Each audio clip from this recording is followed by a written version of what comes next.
चरम सीमा प्राप्त की है। आप एक संसारिक जगत में अपनी मेहनत से या अपने कर्मानुसार उच्चतम वो प्राप्त किया। अब इसमें सबसे बड़ी बात देखो, हम साधना करके लोगों को प्रसन्नता दे रहे हैं, प्रसन्नता ही तो दे रहे हैं, और ये पूरे भारत को प्रसन्नता एक खेल में देते हैं। अगर ये विजयी हुए तो हमारे पूरे भारत में पटाखे छुटाए जाते हैं, पूरे भारत में आनंद मनाया जाता है। क्या इनकी साधना नहीं है? ये भी तो इनकी साधना है। यदि उसे भगवत प्रीत्यर्थ कर देते हैं तो इनके साथ पूरा भारत जुड़ा हुआ है। अगर ये विजय को प्राप्त होते हैं तो अब बच्चा बच्चा भारत का आनंदित हो जाता है। तो इनकी साधना है, ये अपने अभ्यास में रहें, और इनका यही भजन है कि अपने अभ्यास को पुष्ट करें।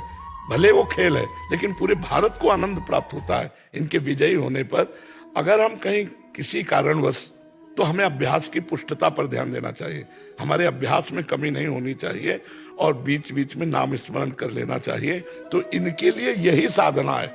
अपने अपने लक्ष्य को अगर हम दृढ़ता से निभाएं तो हम अपनी जगह उन्नति को प्राप्त होंगे, और ये अपनी जगह उन्नति को प्राप्त होंगे, और दोनों एक ही जगह पहुंचेंगे। क्योंकि ये परमात्मा के इस विश्व में इस भाव से रह रहे हैं, हम इस भाव से रह रहे हैं। तो सेवा वो भी है और सेवा ये भी है। ऐसा नहीं कि केवल परमात्मा की चंवर डुलाना ही सेवा होती है, अलग अलग सेवाएं होती है।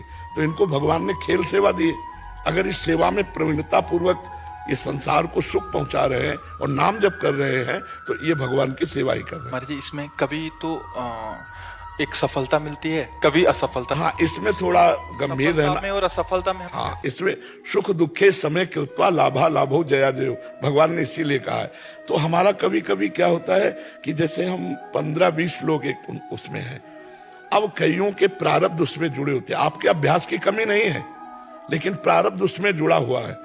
अब अगर उसमें अशुभ प्रारब्ध ज्यादा जुड़ गया, क्योंकि विजय उनकी भी होनी है ना, तो आपका अभ्यास फिट होने पर भी आपको हार जनित दुख देखना पड़ेगा। महाराज जी, इसमें प्रारब्ध भी जो प्रारब्ध, बिल्कुल प्रारब्ध, अभ्यास की कमी ना होने पर भी प्रारब्ध फेल कर देता है। और अभ्यास पूर्ण है और प्रारब्ध पूर्ण है तो विजय की प्राप्ति होती है। हमारे जी, कभी कभी देखा जाता है कि ऐसे ही कैच हो गया, कभी छूट गया। हाँ, प्रारब्धानुसार। हाँ, इसमें प्रारब्ध